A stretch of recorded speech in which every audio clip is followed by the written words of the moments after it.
Government of Orissa की तरफ से जूनियर टीचर भर्ती के लिए कंप्लीट गाइडलाइंस जारी कर दी गई हैं। डेट यहाँ पर देख सकते हैं 22 अगस्त 2023 की डेट मिलेगी।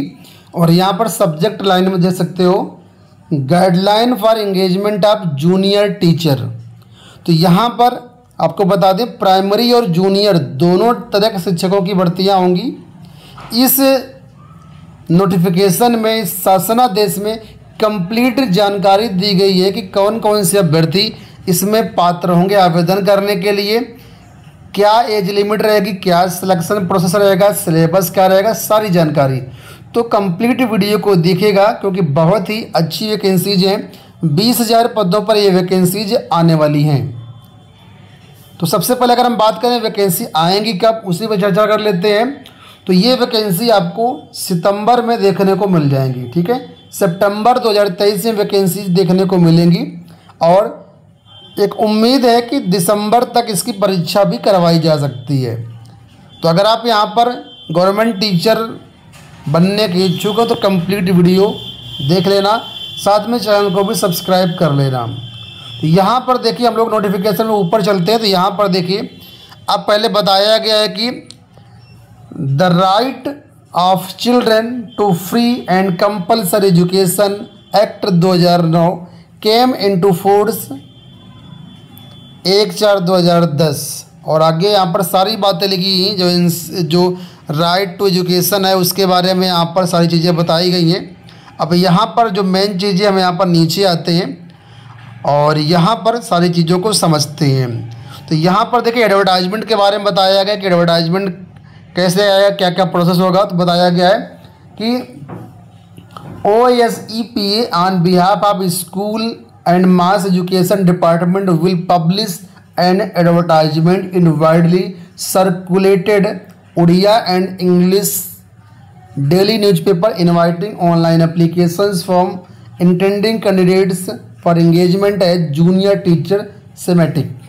ठीक है, तो यहाँ पर नोटिफिकेशन में क्या क्या चीज़ें लिखी होंगी उसके बारे में डिटेल से बताया गया है, जिसमें आपको आवेदन करने की date, exam pattern, syllabus, payment, सारा कुछ यहाँ पर लिखा होगा। ठीक है, मोड ऑफ एप्लीकेशन में बताया गया कि इसके लिए आप लोग ऑनलाइन फॉर्म भर पाएंगे जो कि OSEPA की ऑफिशियल वेबसाइट होगी वहाँ से।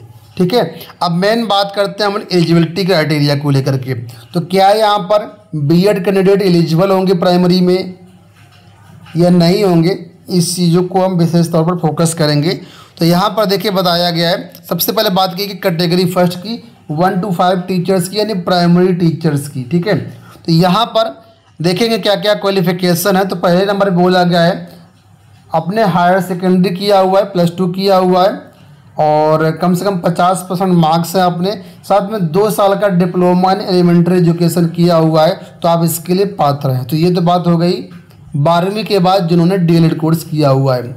इसके बाद 12वीं के बाद जो DELED कोर्स किए NCT के नॉर्म्स के तहत 2002 के तहत, वो भी यहाँ पर पात्र होंगे।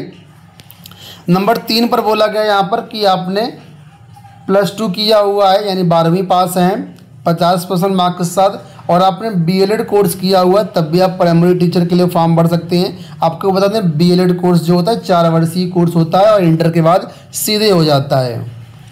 इसके बाद फिर अगला बोला गया +2 आपने किया हुआ है और आपने 2 साल का डिप्लोमा इन एजुकेशन किया जिसको आप लोग DED बोलते हैं। तो अगर आपने DED किया हुआ है स्पेशल एजुकेशन में तब भी आप इसमें फॉर्म भर सकते हैं। इसके बाद लास्ट में बोला गया है आपने ग्रेजुएशन किया हुआ है और यहाँ पर डिप्लोमा इन एलिमेंट्री एजुकेशन किया हुआ है यानी DED किया हुआ है। खासतौर पर ये जैसे उत्तर प्रदेश में कोर्स होता है ग्रेजुएशन के बाद DED होता है, BTC होता है, तो वो आपका ऑप्शन यहाँ पर मिल जाता है। तो ये आपके पास इतने ऑप्शन है प्राइमरी में एलिजिबल होने के लिए। अब यहाँ पर साफ तौर पर देख सकते हो कि BEd को यहाँ पर नहीं रखा गया है, यानी जैसा कि सुप्रीम कोर्ट का आदेश आया था उसी का पालन करते हुए यहाँ पर जो है उड़ीसा सरकार ने BEd को प्राथमिक शिक्षक भर्ती से हटा दिया है। तो DELED वाले केवल पात्र होंगे। साथ में बोला गया यहाँ पर आवेदन के लिए आपके पास उड़ीसा का टीचर एलिजिबिलिटी टेस्ट होना चाहिए। अब बात कर लेते हैं क्या यहाँ पर सीटेट नहीं माना जाएगा, तो जी नहीं, सीटेट यहाँ पर नहीं एलिजिबल है। ओटेट आपके पास होना चाहिए पेपर 1 का। इसके साथ बोला गया है कैंडिडेट को जो है 10वीं स्तर तक उड़िया पढ़ी हुई होनी चाहिए, ठीक है। लेकिन 5.2 में जो चीज़ें दी गई उन कैंडिडेट्स के लिए यहाँ पर छूट रहेगी। अब हम बात कर लेते हैं कैटेगरी 2 टीचर्स के लिए, जो कि है 6 to 8 टीचर्स। उनके लिए क्या है यहाँ पर एलिजिबिलिटी क्राइटेरिया है। तो यहाँ पर बोला ग्रेजुएशन किया हुआ है आपने और डीएलएड कोर्स किया हुआ, तो आप इसके लिए एलिजिबल है। जो भी बीटीसी अभ्यर्थी, खासतौर पर उत्तर प्रदेश वाले जैसे अभ्यर्थी हैं जो डीएलएड किए हुए हैं, ग्रेजुएशन के बाद होता है, तो ये प्राइमरी के लिए भी एलिजिबल है और जूनियर टीचर के लिए भी एलिजिबल है, 6 to 8 के लिए भी। इसके बाद यहाँ पर देखिए बीएड कैंडिडेट को भी एलिजिबल किया गया है। बीएड वाले कैंडिडेट ग्रेजुएशन आपने किया हुआ है 50% मार्क्स के साथ, या फिर आपने ग्रेजुएशन या 50% नहीं आपने पीजी के बेस पर किया हुआ है तो कोई दिक्कत नहीं है, साथ में बीएड है तो आप इसमें आवेदन कर सकते हैं। इसके बाद फिर बोला गया है बीएलएड जो कोर्स होता है 4 वर्षीय +2 के बाद, ये भी आपके पास है तब भी एलिजिबल है। ये 4 वर्षीय +2 के बाद ये इंटीग्रेटेड कोर्स होते हैं बीए, बीएससी एड या बीए एड, बीएससी एड, ये भी आप पात्र हैं।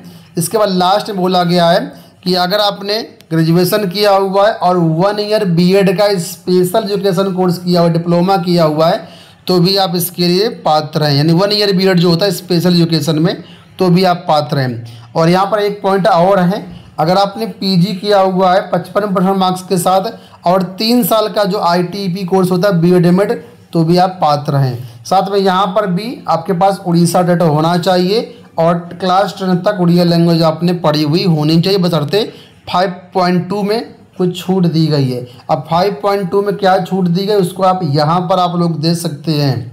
ये छूट है लेकिन विशेष छूट नहीं है, उर्दू, बंगाली और तेलुगु टीचर्स के लिए यहाँ पर ये लागू होगा। अब यहाँ पर देखिए डीएड को एलिजिबल किया गया है डिप्लोमा इन एलिमेंट्री एजुकेशन को, इसमें कंडीशन वही रखी गई है कि 6 महीने का ब्रिज कोर्स करना होगा बीएड स्पेशल एजुकेशन वालों को और डिप्लोमा इन एजुकेशन वालों को। रिजर्व कैटेगरी को 5% ऊपरी आयु सीमा में छूट मिल जाएगी।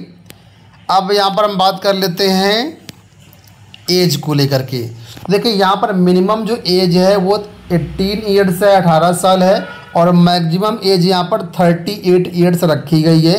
रिजर्व कैटेगरी के छात्रों को SC ST जितनी भी महिलाएं हैं इनको 5 साल की छूट मिल जाएगी और जितने भी दिव्यांग अभ्यर्थी इनको 10 साल की छूट मिल जाएगी और बाकी कैटेगरी जो है गवर्नमेंट ऑफ उड़ीसा के रूल्स के तहत उनको छूट दी जाएगी। सिलेक्शन प्रोसेस देख लो, जैसे आप फॉर्म भरते हैं उसके बाद यहाँ पर मास्टर लिस्ट तैयार की जाएगी। मास्टर लिस्ट का मतलब ऐसे अभ्यर्थियों को सॉर्ट आउट किया जाएगा जिन्होंने सही सही फॉर्म भरा है। इसके बाद यहाँ पर आपका ऑनलाइन कंप्यूटर बेस्ड टेस्ट करवाया जाएगा, CBT टेस्ट होगा, ठीक है। इसका सिलेबस जारी कर दिया गया है, तो सिलेबस क्या होगा हम लोग बताएंगे, इसको डिस्कस करेंगे, ठीक है। जैसे आप इस टेस्ट को कंप्यूटर बेस्ड टेस्ट होगा, ऑनलाइन परीक्षा होगी, इसको पास कर लेते हैं। इसके बाद आपकी जो डिस्ट्रिक्ट वाइज और कैटेगरी वाइज मेरिट लिस्ट बनाई जाएगी, ठीक है। मेरिट में अगर आपका नाम आता है तो यहाँ पर आपका चयन कर दिया जाएगा। चयन होने के बाद यहाँ पर फाइनली आपका डॉक्यूमेंट वेरिफिकेशन करवाया जाएगा। डॉक्यूमेंट वेरिफिकेशन में अगर आप सक्सेस हो जाते हैं तो फिर पैनल बना करके आपको जो संबंधित जिलों में भेज दिया जाएगा, वहाँ पर आपकी जो है विद्यालयों में ज्वाइनिंग हो जाएगी। तो ये पूरा यहाँ पर आपका रहेगा, ठीक है, प्रोसेस यहाँ पर। अब यहाँ पर देखिए इसका जो सिलेबस है वो भी जारी कर दिया गया किस तरीके से रहेगा। तो फिलहाल मैं इसको अगले वीडियो के माध्यम से बताऊंगा, क्योंकि वीडियो हो रहा है लंबा, फिर आप लोग देखेंगे नहीं। तो दूसरा जो वीडियो होगा सिलेबस और एग्ज़ाम पैटर्न का, उसको मैं जल्दी ही बना दूंगा और उसका जो लिंक है आपको डिस्क्रिप्शन बॉक्स में और पिन कमेंट में मिल जाएगा। उम्मीद करेंगे वीडियो पसंद आया होगा। इस वीडियो में इतना ही, धन्यवाद।